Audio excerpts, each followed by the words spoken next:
Enggak banyak yang rusak, jangan diulang. Jalannya agak bagus.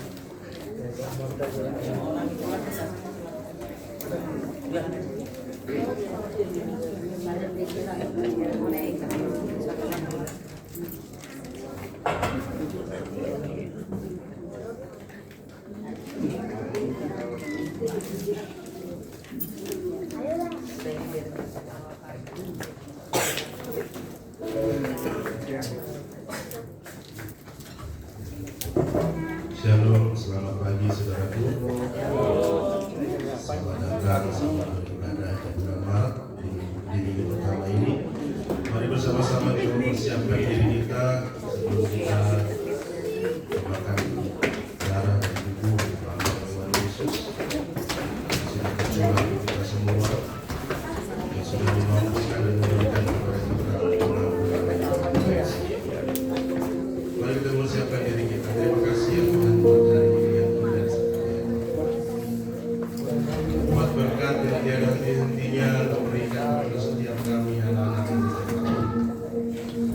Buat kesehatan ya Tuhan yang sudah memberikan kepada kami.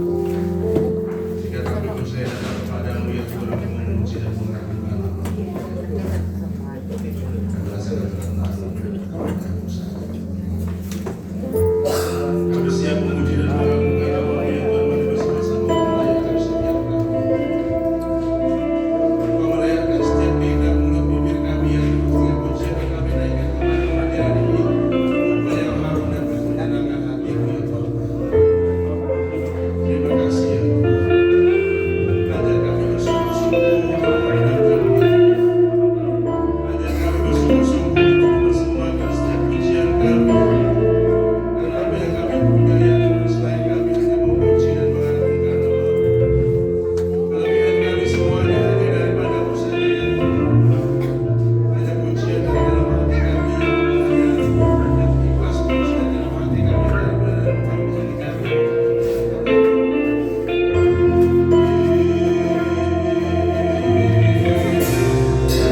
siap memuji dan mengagungkan nama-Mu.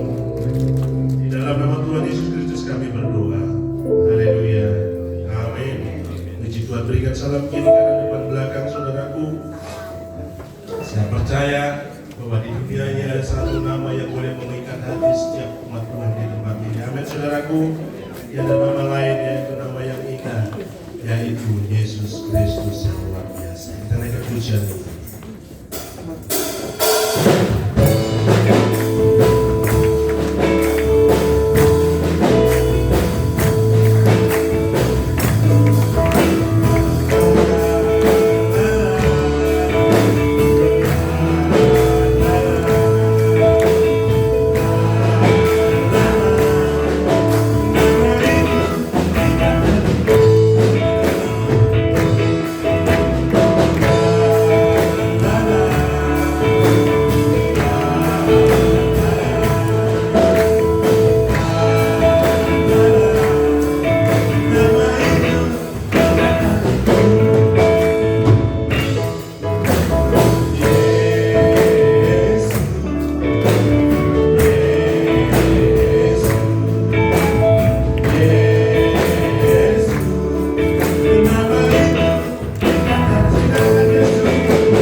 Saya mengundang semua kaum ibu untuk masuk ke depan untuk mempersembahkan sebuah pujian. Saya mengundang semuanya dari ibu, silakan.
kasih buat kaum wanita yang sudah bersama ujian Tuhan.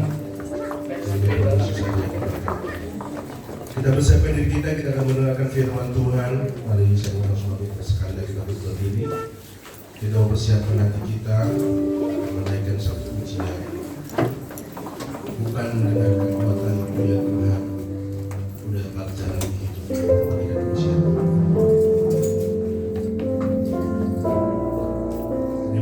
kasih ya Tuhan.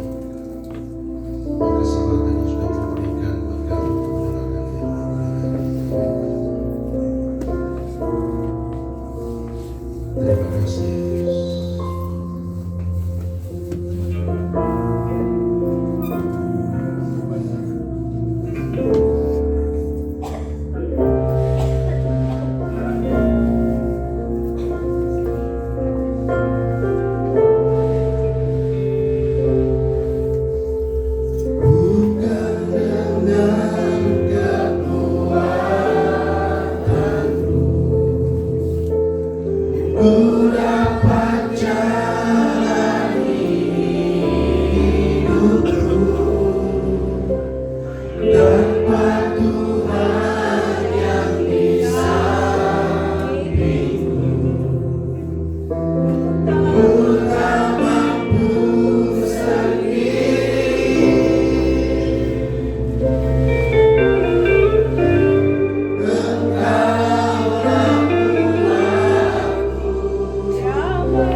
Tuhan yang mengatur dan Tuhan yang memimpin seluruh hidup kami. Pujian kami persembahkan kepada Tuhan, oleh sebab Engkau yang mengajar dan mendidik kami.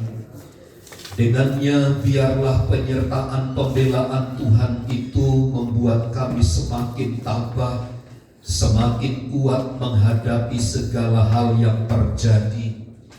Karenanya ketika kami duduk untuk mendengarkan setiap kebenaran firman Allah, kami kembali diteguhkan dan dikuatkan oleh Tuhan. Saat kami membicarakan firman-Mu, kiranya kuasa dan urapan dari Allah menyertai kami, mengurapi kami sekalian. Dan setiap penguasa yang bukan dari Tuhan kami tolak, kami patahkan dalam nama Yesus. Tuhan ditinggikan, Tuhan dipermuliakan atas pemberitaan firman-Mu. Pakailah hamba-Mu yang penuh keterbatasan dan kekurangan ini, Kau pakai menjadi alat di mana Kristus ditinggikan. Kami siap diberkati oleh firman-Mu di dalam dan demi nama Yesus. Setiap kita yang siap diberkati bersama katakan amin. Silakan duduk Bapak Ibu Saudara sekalian. Salam. Salam. Ya, baik, puji Tuhan. Mari kita membuka Alkitab kita di dalam Injil Matius pasal yang ke-25. Kita membaca ayat 1 sampai kepada ayat yang ke-13. Kita akan membicarakan mengenai gadis-gadis yang bijaksana dan gadis-gadis yang bodoh. Saya membaca ayat pertama, Bapak Ibu Saudara sekalian membaca ayat yang kedua, dan seterusnya kita bergantian. Demikian. Pada waktu itu, hal kerajaan surga seumpama 10 gadis yang mengambil pelitannya dan pergi menyongsong mempelai laki-laki. 5 diantaranya bodoh dan 5 bijaksana. Gadis-gadis yang bodoh itu membawa pelitannya, tetapi tidak membawa minyak. Sedangkan gadis-gadis yang bijaksana itu membawa pelitannya dan juga minyak dalam buli-buli mereka. Tetapi karena mempelai itu lama tidak datang-datang juga, mengantuklah mereka semua lalu tertidur. Waktu tengah malam ada suara yang berseru, mempelai datang membawa dia. Gadis-gadis itu pun bangun semuanya lalu membereskan pelita mereka. Gadis-gadis yang bodoh berkata kepada gadis-gadis yang bijaksana, berikanlah kami sedikit dari minyakmu itu, sebab pelita kami mati padam. Tetapi jawab gadis-gadis yang bijaksana itu, tidak. Nanti tidak cukup untuk kami dan untuk kamu. Lebih baik kamu pergi kepada penjual minyak dan beli di situ. Akan tetapi waktu mereka sedang pergi untuk minyak, datanglah mempelai itu dan mereka yang telah sia-sia masuk bersama-sama dengan dia keluar ke jam-jam, lalu pintu ditutup.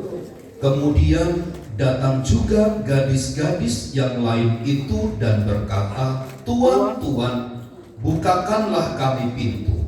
Tetapi dia menjawab, "Aku berkata kepadamu, sesungguhnya aku tidak mengenal kamu." Karena itu berjaga-jagalah, sebab kamu tidak tahu akan hari maupun akan saatnya. Puji Tuhan. Untuk kesekian kalinya kita belajar tentang peristiwa menjelang kedatangan Tuhan Yesus yang kedua kali. Khususnya pada ayat 1 sampai ayat 13 pada pasal 25 dalam Injil Matius, ayat yang telah kita baca ini memberikan satu pandangan, memberikan satu pengertian, memberikan satu pelajaran secara spesifik kepada kita. Inti dari semua itu adalah berjaga-jagalah, sebab kamu tidak tahu akan hari maupun akan saatnya.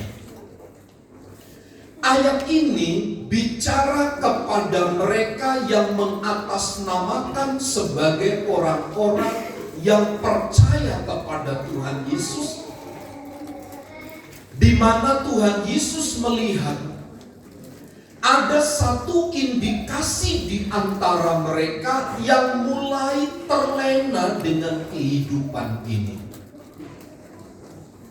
Mereka tidak lagi mempersiapkan diri Mereka hidup semaunya. Mereka hidup tidak berada di dalam tatanan-tatanan firman Allah. Seolah-olah mereka menganggap bahwa ketetapan kehidupan itu hanya berdasarkan nilai-nilai yang diciptakan sendiri. Apalagi kita mendapati di dalam ayat-ayat ini tentang gadis yang bodoh itu. Mereka bukan orang yang tidak percaya, tetapi mereka adalah orang yang percaya, tetapi tidak memiliki persiapan. Gadis yang bodoh sesungguhnya menggambarkan tentang kehidupan orang-orang percaya yang mengatasnamakan sebagai orang percaya, tetapi tidak tinggal di dalam firman Tuhan. Memang Bapak Ibu Saudara, ketika kita membaca ayat 1 sampai ayat 13 ini, ada banyak hal versi yang kita bisa baca dan kita bisa pelajari. Tetapi yang pasti adalah kesiapsediaan kita di dalam mengkondisikan hidup itu adalah karena kesadaran kita bahwa kita ini pertama tidak tahu kapan sesungguhnya kedatangan Tuhan Yesus yang kedua kali itu.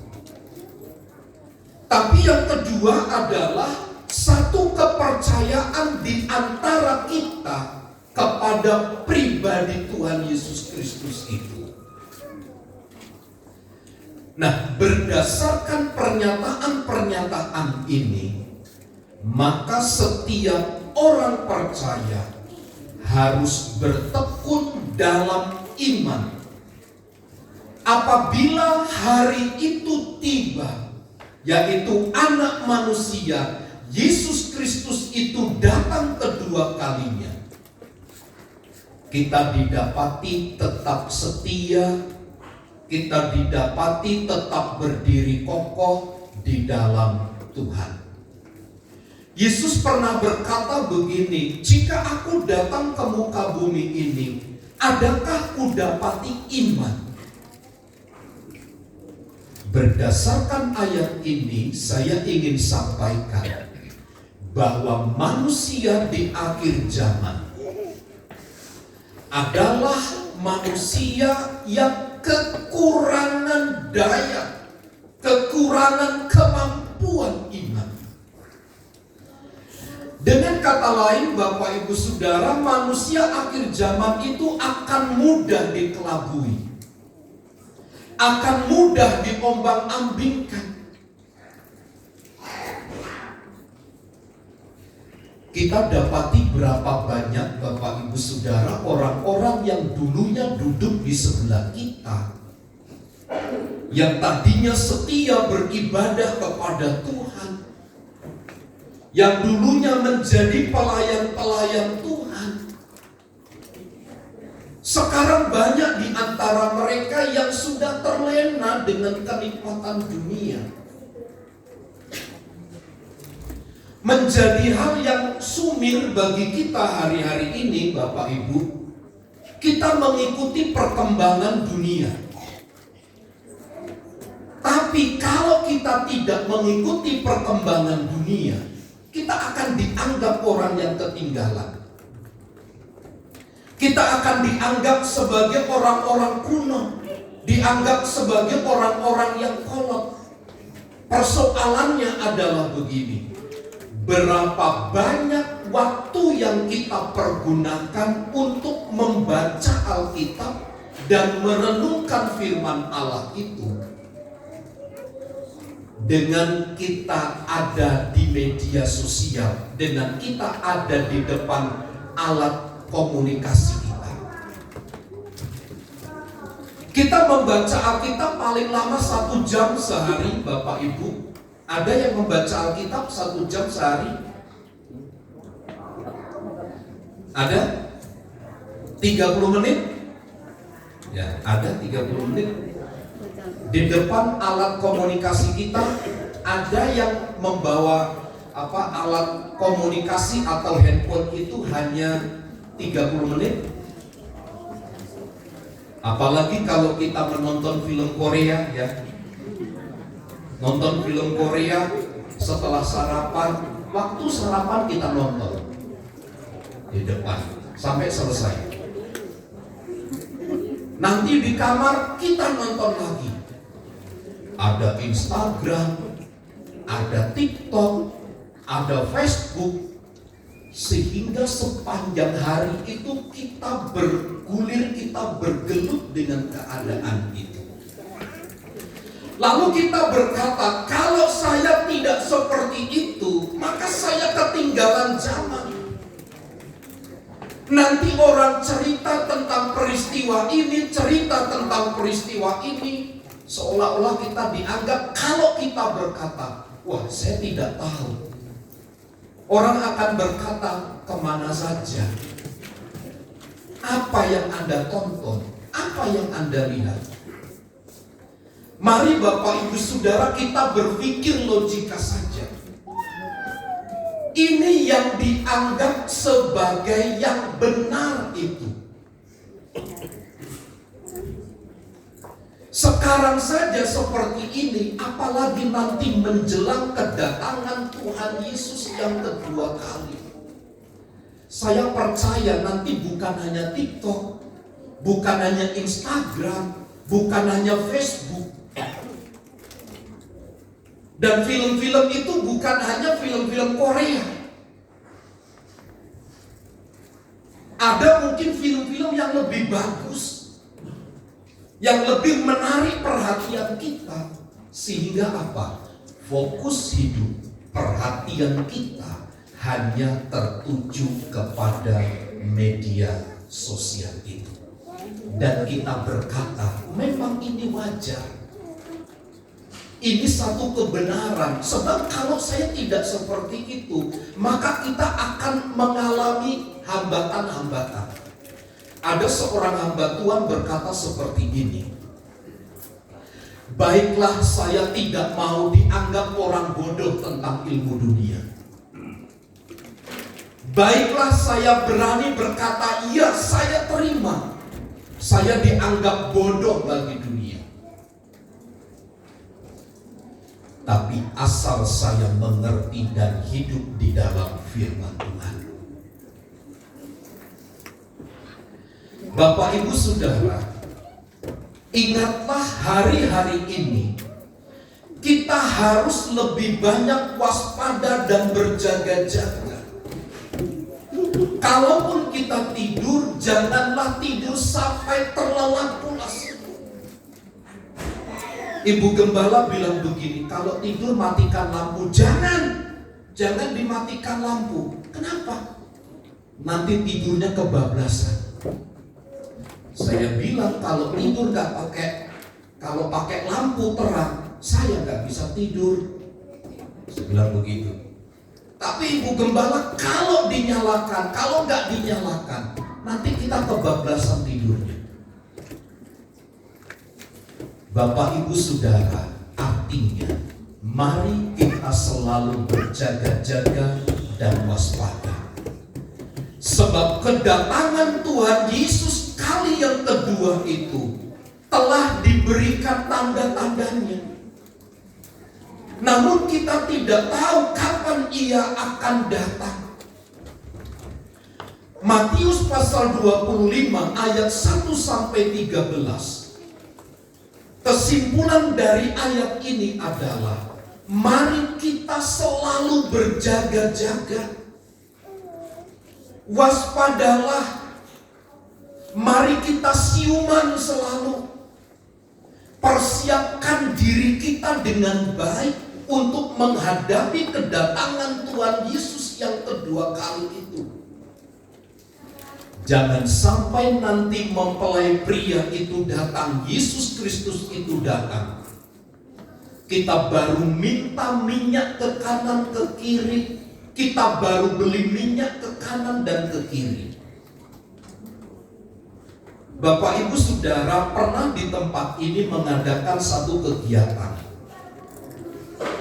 Ibu Gembala pernah bilang begini, kalau jam 7 tidak datang, kita akan tinggal.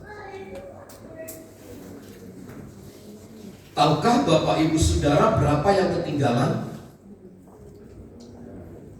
Adalah jumlahnya. Nah, ketika sampai di tempat, Bapak ini bukan marah sih, sharing begitu.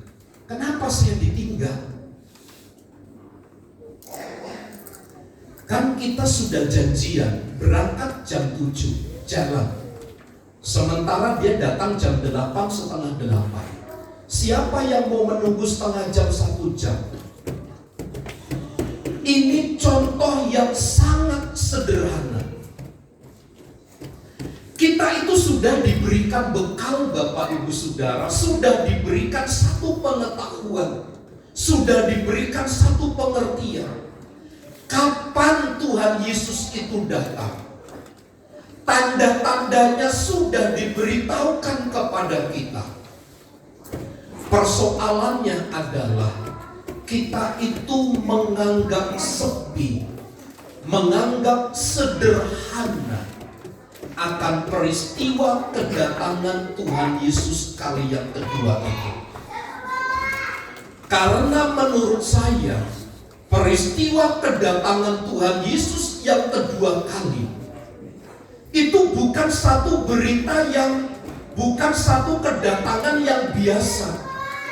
Tetapi itu adalah peristiwa yang menentukan satu kehidupan selanjutnya dari kehidupan setiap orang yang percaya kepada Tuhan.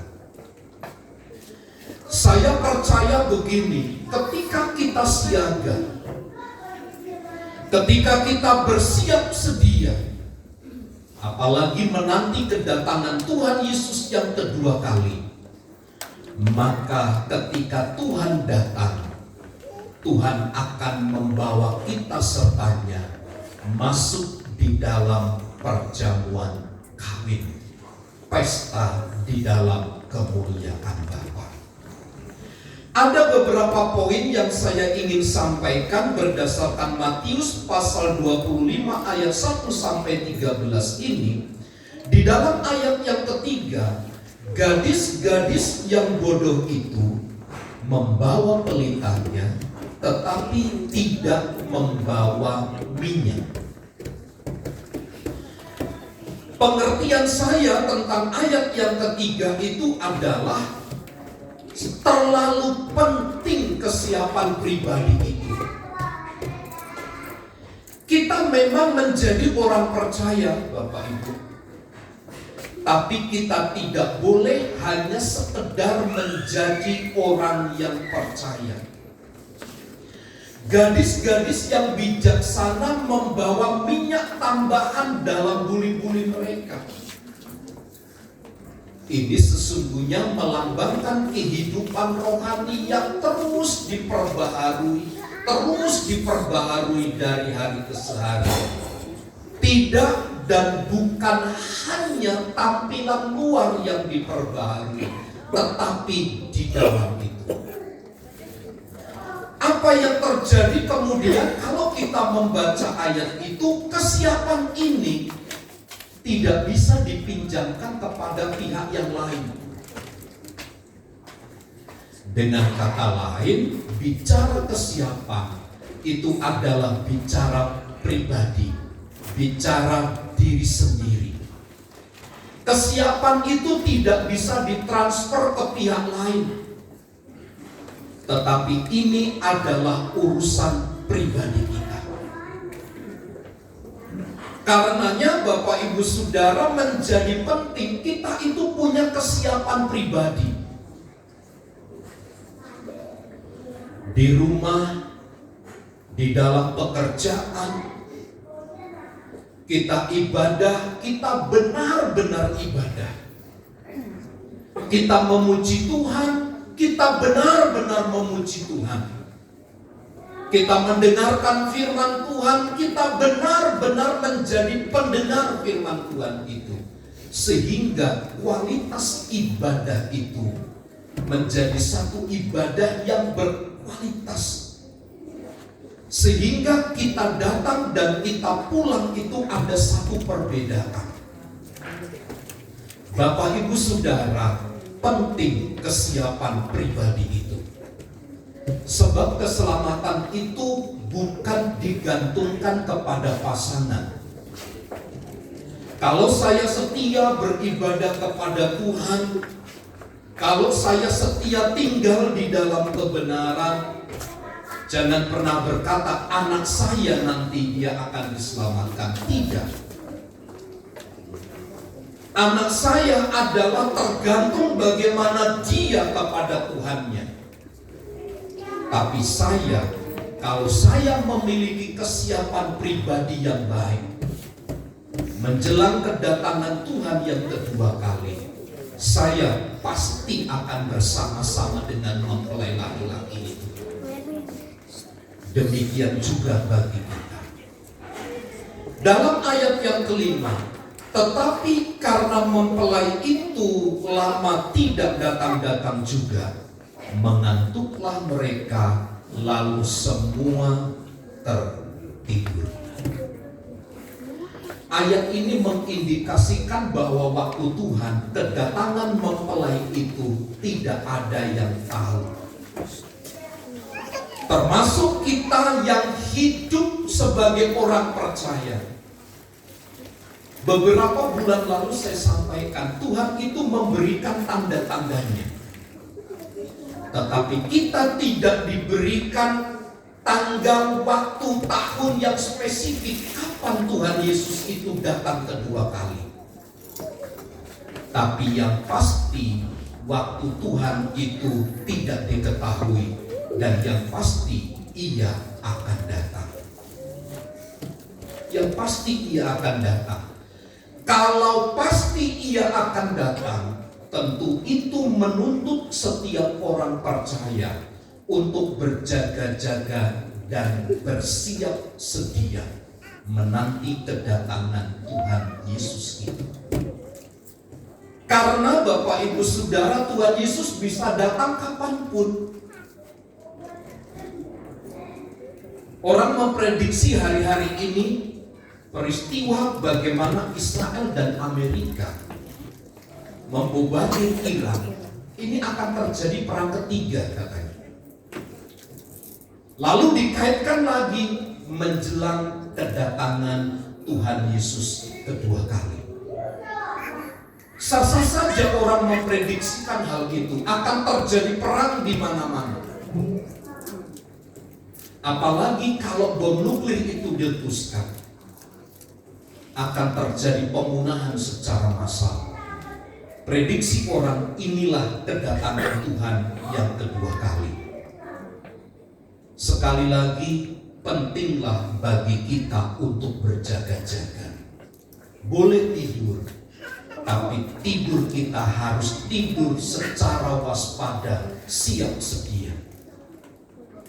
Kalau beberapa minggu yang lalu kedatangan Tuhan itu diumpamakan seperti pencuri. Kalau pencuri itu datang ke rumah kita lalu WA dan telepon kita, Pak, saya akan datang jam 10 malam. Tolong siapkan ya uang Bapak, saya akan ambil. Kalau ada WA dan kita mendapat berita seperti itu, kita pasti akan tahu. Masalah dan persoalannya, pencuri itu tidak pernah memberitahukan kapan ia akan datang.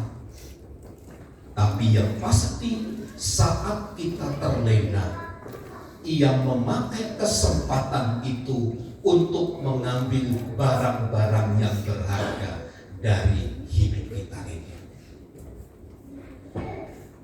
Waktu Tuhan itu tidak diketahui, tapi yang pasti Ia akan datang.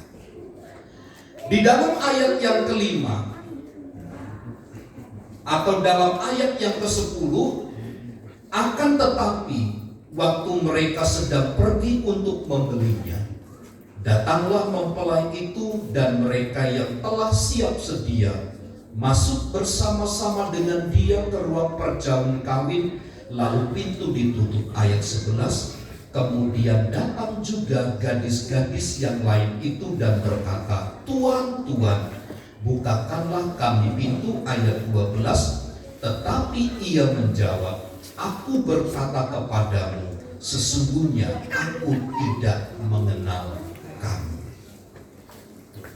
Ayat yang ke-10 sampai ayat yang ke-12 adalah bicara mereka yang suka menunda-nunda dan tidak bisa mempergunakan kesempatan dengan baik. Setiap waktu, setiap hari Tuhan meluaskan waktu yang begitu baik kepada kita. Tujuannya untuk apa? Agar kita itu membangun relasi dengannya, agar kita itu memiliki hubungan yang erat dengan Tuhan. Persoalannya, waktu yang kita diberikan Tuhan kepada kita itu seolah-olah kita pandang remeh, kita pandang sederhana, sehingga dengannya kita menjadi terlena. Sekali lagi, karena kedatangan Tuhan Yesus kedua kali itu tidak diketahui, maka ini adalah waktu yang paling menyesakkan bagi mereka yang menunda-nunda untuk bertobat itu. Dulu pernah kita mendengar begini, Bapak Ibu, orang yang jahat itu kelihatannya usianya panjang sekali, tapi orang yang benar, orang yang hidup takut akan Allah, orang yang menjauhi kejahatan, usianya begitu cepat dipanggil oleh Tuhan. Cepat sekali berpulang ke pangkuan Bapa di surga. Bukan masalah bertobat atau tidak bertobatnya seseorang, tetapi karena memang mereka tidak dapat mempergunakan kesempatan itu dengan baik. Kesempatan itu tidak akan pernah terulang, Bapak Ibu. Dia hanya sekali. Saya pernah ceritakan kepada Bapak Ibu, ada seorang anak Tuhan, dia tinggal di Jalan Bioraya di Kota Bandung. Dia berikan saya satu rumah. Rumah itu luasnya 1/4 hektar. Tanah itu luasnya 1 hektar. Dekat penerbangan Curug. Sertifikatnya sudah di tangan saya sekitar 10 hari. Setelah saya survei ke sana, karena kendaraan yang Kijang LGX dikasih juga ke saya bawa ke sana. Hanya satu syaratnya, Pak, tanah ini untuk Bapak, tapi tolong dibuka pelayanan di situ. Daerah Curug itu antara rumah satu dengan rumah yang lainnya, jaraknya itu sekitar 1 hektar, 700 meter. Setelah 10 hari saya tahan, saya bilang, saya kembalikan sertifikat, saya kembalikan mobil ke rumahnya. Ibu, mohon maaf, di tempat itu tidak bisa dibuka pelayanan. Dia tanya kenapa? Karena jarak rumah satu dengan yang lain itu jaraknya jauh. Selain jauh, di situ adalah kepercayaan tetangga kita semua. Karena saya sudah survei. Lalu setelah saya punya anak, saya dengan Ibu Gembala, Mi, siapa tahu tanah itu masih diberi percayakan ke kita. Yuk kita tanya. Saya, istri, anak saya Florence, saya bonceng pergi ke Bioraya. Ketika kami masuk, saya tanya, Ibu bagaimana kabar? Siapa ya?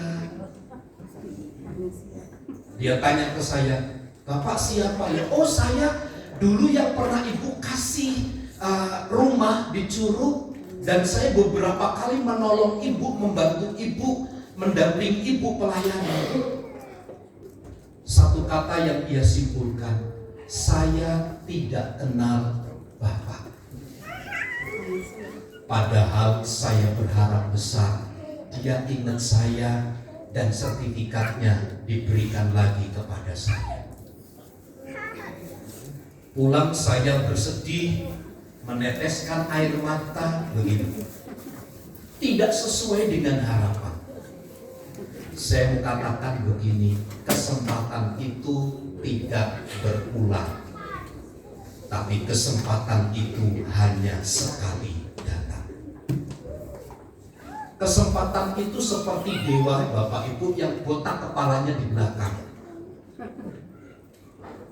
Itu dalam budaya Yunani. Kalau dia datang, kalau kita nggak tangkap, nggak cepat kita ambil, dia akan jalan. Bagaimana menangkap kepala botak?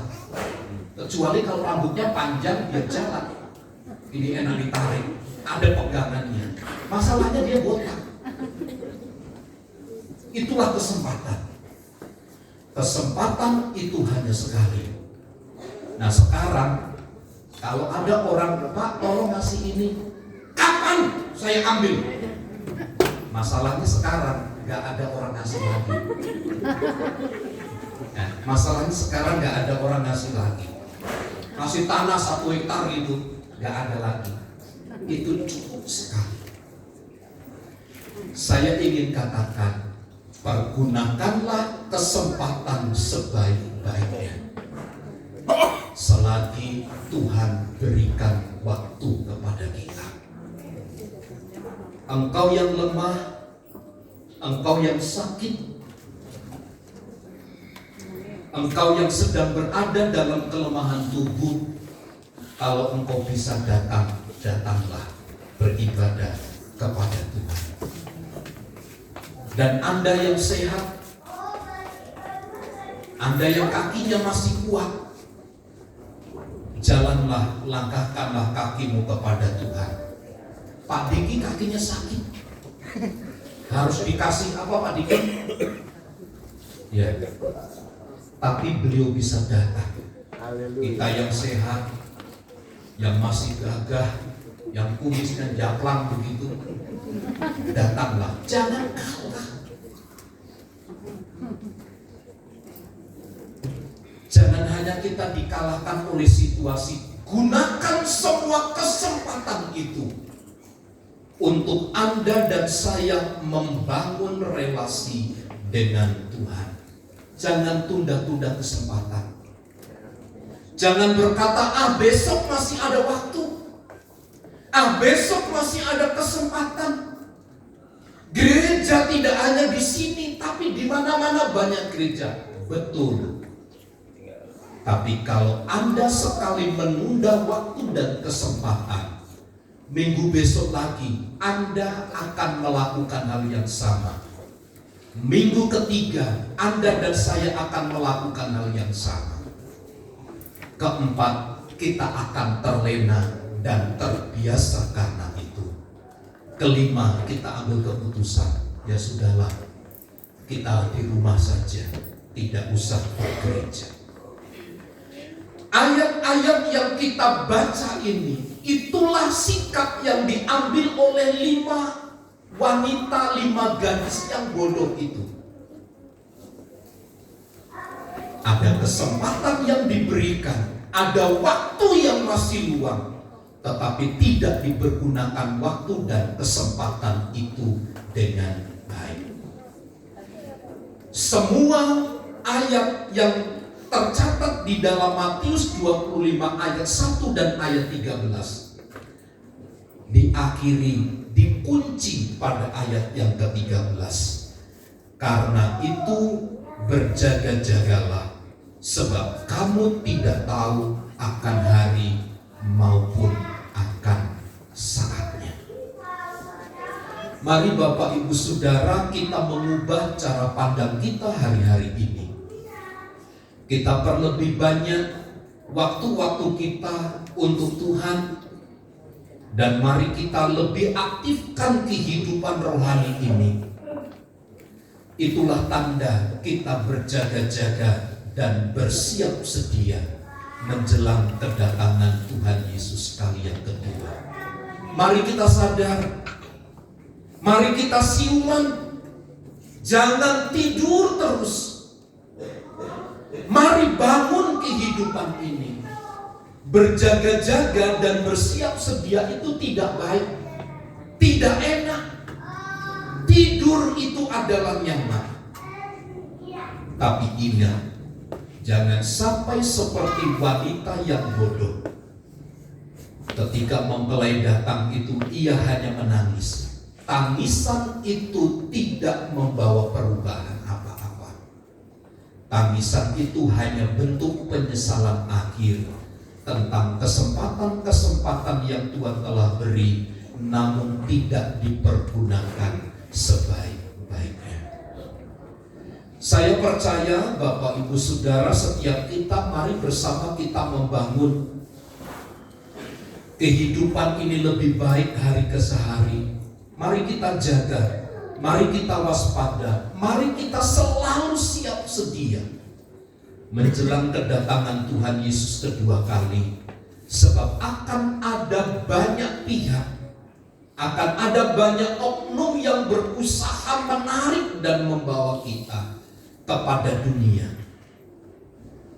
Tetapi baiklah setiap kita berjaga-jaga dan bersiap sedia menjelang hari kedatangan Tuhan Yesus yang kedua kali ini.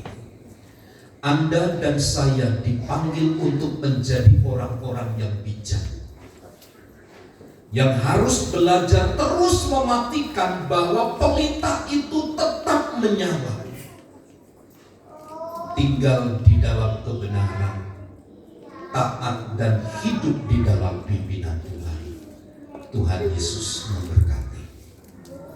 Mari kita mempersiapkan diri Bapak Ibu untuk masuk di dalam perjamuan kudus, dan saya mengundang pelayan musik untuk maju ke depan. Kita bernyanyi satu pujian, telah kulihat bukti kasih-Mu. Dan mari kita mempersiapkan diri untuk masuk di dalam perjamuan kudus. Kita berdoa agar semua kesempatan, agar semua waktu yang masih Tuhan sediakan kepada kita ini, kita manfaatkan, kita pergunakan sebaik-baiknya menjelang kedatangan Tuhan Yesus yang kedua kalinya.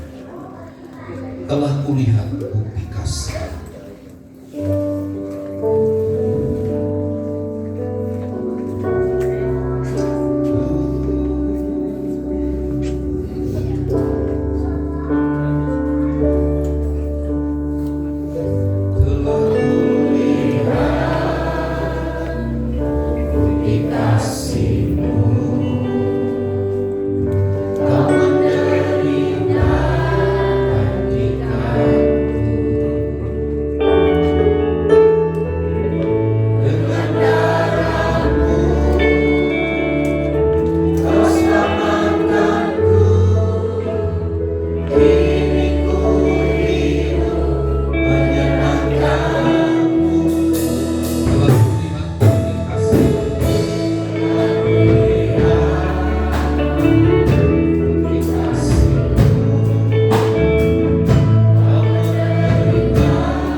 segalanya, bahkan telah memberikan nyawanya bagi kita.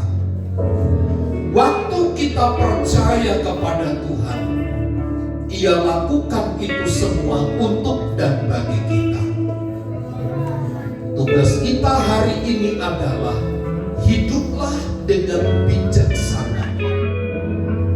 Pergunakan semua kesempatan, pergunakan semua waktu. Berjaga-jagalah, bersiap sedialah, karena kita tidak tahu manakala kedatangan Tuhan datang kedua kali untuk menjemput kita sekalian. Karenanya jangan kita terlena, jangan kita terprovokasi dengan apa yang ada di sekitar kita. Mari kita arahkan pandangan dan perhatian kita hanya kepada Tuhan, sebab hanya Dialah yang dapat melepaskan kita dari segala jeratan-jeratan dosa. Haleluya.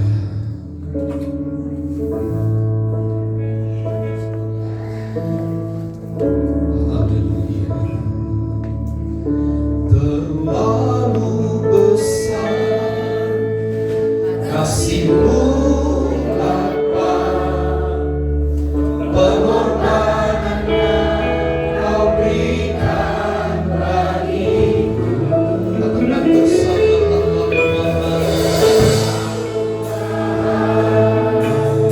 darah-Mu Yesus, pencurahan-Mu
kami datang kepadamu Tuhan.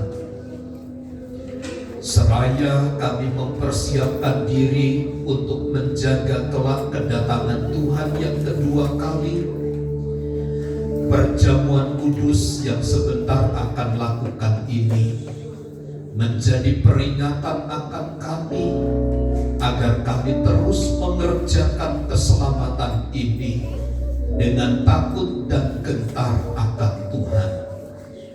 Sebab kami tahu pasti tanda-tanda kedatangan-Mu telah dinyatakan. Tetapi kami sedang menanti kedatangan-Mu yang kedua kali.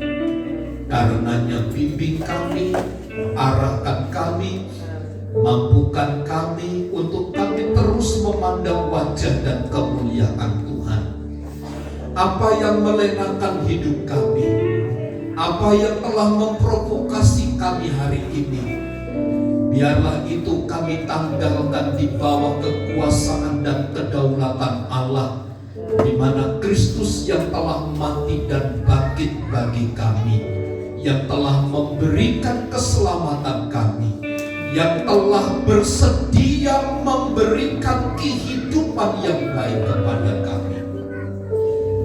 Bila kami akan makan tubuh dan darah Tuhan, biarlah tubuh dan darah-Mu itu menjadi satu di dalam tubuh kami, sehingga ada ikatan yang begitu kuat antara kami dengan Tuhan, sehingga kami tidak lalai, kami tidak mudah terprovokasi, tetapi kami selalu siap sedia untuk menanti kedatangan Tuhan. Pelayan-pelayan perjamuan yang telah mempersiapkan diri, Tuhan memberkati. Setiap kami jemaat-jemaat Tuhan yang mengambilnya, biarlah kami mengambil dengan iman dan berkati perjamuan ini. Layakkan kami untuk makan sehidangan dengan Tuhan. Kami lakukan perjamuan kudus di dalam nama Allah Bapa, Putra, dan Roh Kudus, di dalam nama Tuhan Yesus Kristus. Amin. Salibnya terangkat.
Mari kita mengangkat roti di tangan kanan kita. Roti yang kita pegang adalah melambangkan tubuh Tuhan. Tubuh yang terpecah-pecah, yang dibagi-bagikan kepada setiap kita adalah tubuh yang suci, tubuh yang mulia. Tubuh itulah yang mengenyangkan setiap dahaga jiwa kita. Tubuh itulah yang memampukan kita bertahan sampai akhirnya, sehingga kita mampu dan sanggup terus berjaga-jaga menanti kedatangan Tuhan Yesus kedua kalinya. Dengarkan firman Tuhan sebelum kita memakan roti yang melambangkan tubuh Tuhan. Sebab apa yang telah kuteruskan kepadamu telah aku terima dari Tuhan, yaitu bahwa Tuhan Yesus pada malam waktu ia diserahkan mengambil roti, dan sesudah itu ia mengucap syukur atasnya. Ia memecah-mecahkannya dan berkata, "Inilah tubuhku yang diserahkan bagi kamu. Perbuatlah ini menjadi peringatan akan aku." Mari kita makan dengan iman dalam nama Yesus.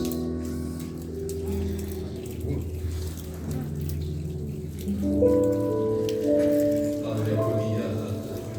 Terima kasih Tuhan Yesus. Terima kasih Tuhan. Yesus. Terima kasih Yesus. Angkat cawan di tangan kananmu, cawan yang berisi air anggur adalah melambangkan darah Tuhan. Haleluya. Darah yang mengalir dari bekas luka-luka dan cabukan duri tajam itu. Haleluya. Darah itulah yang dicurahkan bagi kita, bagi pengampunan dosa kita, sehingga kita dilayakkan, kita disucikan, kita dikuduskan, sehingga menjelang kedatangan Tuhan Yesus yang kedua kali, kita pun didapati setia dan berdiri teguh di dalam firman-Nya. Demikian juga ia mengambil cawan sesudah makan lalu berkata, "Cawan ini adalah perjanjian baru yang dimeteraikan oleh darahku. Perbuatlah ini setiap kali kamu meminumnya menjadi peringatan akan aku. Sebab setiap kali kamu makan roti dan minum cawan ini, kamu memberitakan kematian Tuhan sampai Ia datang." Mari kita minum dengan iman dalam nama Yesus. Haleluya. Haleluya. Haleluya. Terima kasih Tuhan.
kemuliaan dan hormat bagi Tuhan yang telah membawa kami masuk di dalam rencana Tuhan.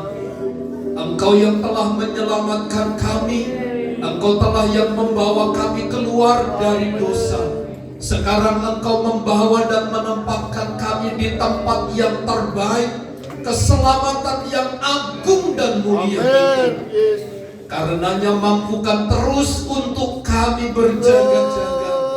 Berikan keberanian untuk kami terus tinggal di dalam kebenaran, meninggalkan setiap dosa dan kekurangan. Bahkan saat kami mengalami kelemahan, saat kami mengalami sakit pun, hari ini kami berkata kami telah sembuh dengan kuasa domba Allah. Telah membawa dan menunjukkan jalan bagi kami, sehingga kami tidak bimbang, kami tidak ragu menjalani hari-hari kami. Karenanya berikanlah kekuatan-Mu, kemampuan-Mu Tuhan, untuk kami terus berdiri teguh di dalam jalan Tuhan, mengingat kebaikan, mengingat pengorbanan Tuhan atas seluruh kehidupan kami. Bersyukur untuk cara Tuhan yang ajaib di dalam membawa kami dalam rencana-Mu yang hebat. Terima kasih untuk pekerjaan-Mu yang dahsyat yang terus Engkau berikan bagi sekalian kami yang percaya kepada Tuhan. Kami berterima kasih untuk firman dan perjamuan kudus. Kiranya ini kami bawa dalam kehidupan keseharian kami dan memaksimalkan hidup ini kepada Tuhan. Di dalam dan demi nama Yesus, setiap kita yang percaya dan diberkati bersama katakan amin. Terima kasih buat firman Tuhan yang sangat berbahagia. Terima kasih kepada Tuhan buat perjamuan yang sudah mengingatkan kita akan dari dan ini kita akan memberikan korban persembahan. Mari bersama kita bersatu dalam doa. Segala puji dan syukur ya Tuhan kami naikkan kepadamu. Terima kasih kami sudah melakukan perjamuan yang sudah mengingatkan kepada kami akan karya penyelamatan Tuhan untuk setiap kami. Nanti kami akan memberikan yang sudah memberikan kepada kami yang sebagian kecil daripada apa yang kami punya, dan yang memberkati kami semua tanpa terkecuali ya Tuhan. Terima kasih ya Bapak, terima kasih. Kami memberi dengan rasa ucapan syukur di dalam nama Tuhan Yesus Kristus. Haleluya. Amin. Terima kasih.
Selamat ulang tahun tanggal 27 Februari Ibu Siregar. Selamat ulang tahun dan ABD. Kemudian diucapkan selamat atas kelahiran anak kedua dari keluarga Bapak Miken dan Ibu. Selamat anak laki-laki, kiranya Tuhan memberkati anak dan ibu sehat kuat kembali dan dapat anak yang ketiga ya Tuhan berkati.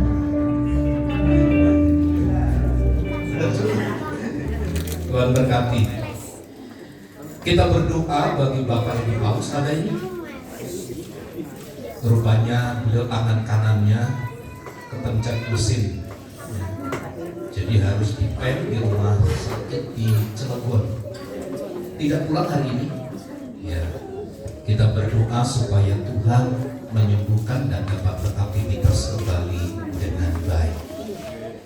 Saya kira itu pengumuman yang dapat saya sampaikan. Tuhan Yesus memberkati. Sekali lagi saya mengundang kita bersama berdiri. Mari kita akhiri ibadah di dalam doa. Pujian, hormat, syukur kami persembahkan kepada Tuhan. Tuhan yang telah memungkinkan kami bersekutu dan beribadah dengan baik dari awal sehingga selesainya. Oleh anugerah dan kekuatan Tuhan, kami ada sampai sekarang dan datang dengan baik. Tuhanlah yang memberkati. Diberkati rumah tangga, diberkati keluarga, diberkati usaha dan pekerjaan kami, diberkati setiap perencanaan kami. Sekiranya mungkin ada kesulitan, ada masalah, Tuhan yang menguatkan dan memampukan kami untuk kami dapat melihat dan solusi-solusi dari Tuhan dinyatakan bagi kami. Berkati kami sebagai kepala rumah tangga, sebagai ibu, sebagai anak, sebagai orang tua. Tuhan turut campur tangan dengan berlimpah. Memberkati Ibu Siregar yang Tuhan pertambahkan usia. Kiranya Allah yang terus menganugerahi dengan segala kebaikan, pertolongan Tuhan dinyatakan dengan sempurna. Keluarga Bapak Miken yang Tuhan telah karuniai anak kedua dengan baik, kiranya selanjutnya Tuhan yang tuntun dan pelihara dalam kasih setia dan kemurahan dari Tuhan. Berdoa bagi Bapak Edi Paulus yang ada di rumah sakit Cilegon, Tuhan yang memberkati dalam nama Yesus. Hamba berdoa bagi Bapak Rudi dan Ibu Mary, nyatakan kuasa dan kemurahan-Mu, Tuhan jamah sembuhkan dalam nama Yesus. Bapak Merlan Sigalingging, Tuhan jamah dalam nama Yesus. Mama Rafi, Tuhan jamah dalam nama Yesus. Ibu Maria, Tuhan jamah dalam nama Yesus. Bapak Diki bagian kaki yang mengalami sakit, Tuhan jamah dalam nama Yesus. Anak kami Agnes Darmawan, Tuhan jamah dalam nama Yesus. Ibu-ibu yang sedang mengandung, berkati Ibu Farina, berkati Ibu Riawarai. Anak dalam kandungan diberi kesehatan, kekuatan dalam masa tumbuh kembangnya. Juga berkati ibu ini. Diberkatilah bangsa dan negara kami. Diberkatilah gereja-gereja dimanapun berada. Berkati pula gerejamu di tempat ini. Tangan kekuatan Tuhan yang menopang dan menolong kami. Di dalam dan demi nama Tuhan Yesus, kami berdoa dan bersyukur kepada Tuhan. Mari saudaraku, angkat tanganmu, arahkanlah pandangan hatimu kepada Tuhan, dan terimalah berkat Tuhan. Tuhan memberkati dan melindungi engkau. Tuhan menyinari engkau dengan wajah-Nya dan memberi engkau kasih karunia. Tuhan menghadapkan wajah-Nya kepadamu dan memberi engkau damai sejahtera. Kasih karunia dari Allah Bapa, cinta dan kasih sayang dari Tuhan Yesus, persekutuan penghiburan kekuatan dari Allah Roh Kudus, memimpin dan memberkati kita sekarang dan sampai selama-lamanya. Di dalam dan demi nama Tuhan Yesus Kristus, setiap kita yang percaya bersama katakan amin. Bapa, terima kasih.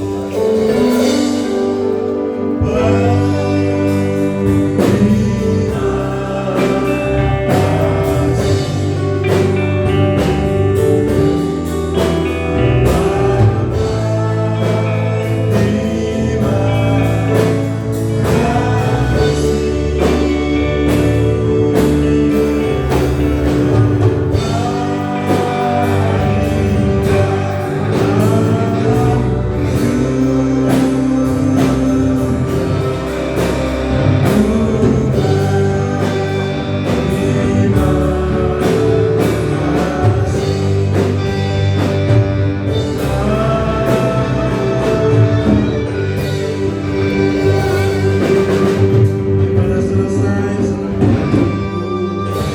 Tuhan Yesus memberkati kita semua.